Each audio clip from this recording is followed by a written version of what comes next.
महाराज जी के चरणों में बारंबार नमोस्तु। महाराज जी, ये मेरी बहन का प्रश्न है जो ग्रेटर नोएडा में रहती हैं। उनका प्रश्न है कि महिलाओं पर बहुत सारी जिम्मेदारियां होती हैं, उनसे अपेक्षा की जाती है कि वे घर भी संभालें और बाहर जाकर काम भी करें। लेकिन यदि कोई पढ़ी लिखी महिला केवल घर पर रहकर अपनी जिम्मेदारियां निभाती है तो उसे वह मान सम्मान नहीं मिलता जो कामकाजी महिला को मिलता है। ऐसी स्थिति में महिलाओं को क्या करना चाहिए और समाज विशेषकर पुरुष वर्ग की सोच को कैसे बदला जा सकता है? देखिए, बात बहुत ही गंभीर है। महिलाओं को कामकाजी होना बुरा नहीं है, लेकिन कामकाजी होने के साथ साथ घर की जिम्मेदारी को संभालना भी बहुत ज़रूरी है। एक बात सभी को अच्छे से अपने मानस में अंकित कर लेना चाहिए कि पुरुष बड़े बड़े प्रावधान प्रस्तुत कर सकता है, लेकिन घर की आंतरिक व्यवस्था संचालित करना पुरुषों के बस की बात नहीं है। गृहिणी महिलाओं को कहा जाता है और गृहिणी ही घर की आंतरिक व्यवस्था को बखूबी संभाल सकती है। बच्चों का लालन पालन और घर की अन्य व्यवस्थाओं को बनाना एक बड़ी जिम्मेदारी का कार्य।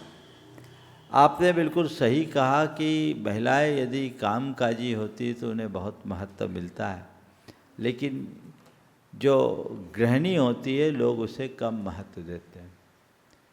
मेरा मानना है कि थोड़ा नज़रिया लोगों का अब बदलने भी लगा है और लोग अब गृहिणी को भी महत्व दे रहे हैं और देना भी चाहिए। मुझे एक चीज़ जो इसमें समझ में आई कि गृहिणी खुद अपने आप में हीनता का अनुभव करती है।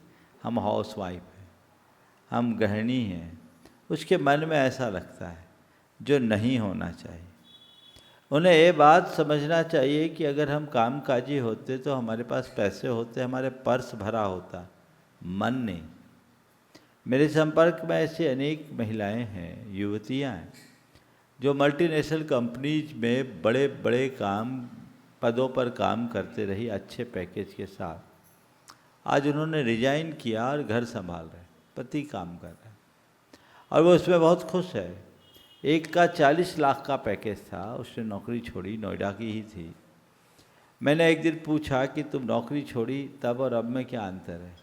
बोले, महाराज पहले मुझे हर महीने सैलरी मिलती थी, मेरा पर्स भरा रहता था, हर महीने में ज्वेलरी खरीदती थी। अब मेरे मन में, मेरे पर्स में तो पैसे उतने नहीं होते, लेकिन अब मेरा मन भरा होता है, मैं अपने बच्चों के साथ समय दे पाती हूँ, अब मैं ज़्यादा खुश हूँ और मुझे लगता है कि ये खुशी मेरी सबसे बड़ी कमाई है। तो अगर ज़रूरत है तो महिलाएं काम करें, उसका निषेध नहीं। अगर ज़रूरत नहीं है तो परिवार की जिम्मेदारी को अच्छे से निभाएं। कई महिलाएं ऐसी भी है जो दोनों चीज़ों को अच्छे से निभा लेती है। यदि वो इतने क्षमतावान अपने आप को महसूस करती है तो निभाना चाहिए। पुरुषों को भी चाहिए कि वो महिलाओं को पूरी तरह कोऑपरेट करे और न केवल कोऑपरेट करे अपितु उन्हें प्रोत्साहित भी करे, सम्मान भी दे, तभी हम व्यवस्थाओं को ठीक कर सकते हैं। आज इस तरह के नज़रिए का परिणाम यही है कि सब लोगों का दृष्टिकोण एकदम एकांगी होता जा रहा है और नकारात्मकता की ओर बढ़ रहे हैं। इससे घर परिवार की आंतरिक व्यवस्थाएं लड़खड़ा रही, जो उचित नहीं। नमस्ते।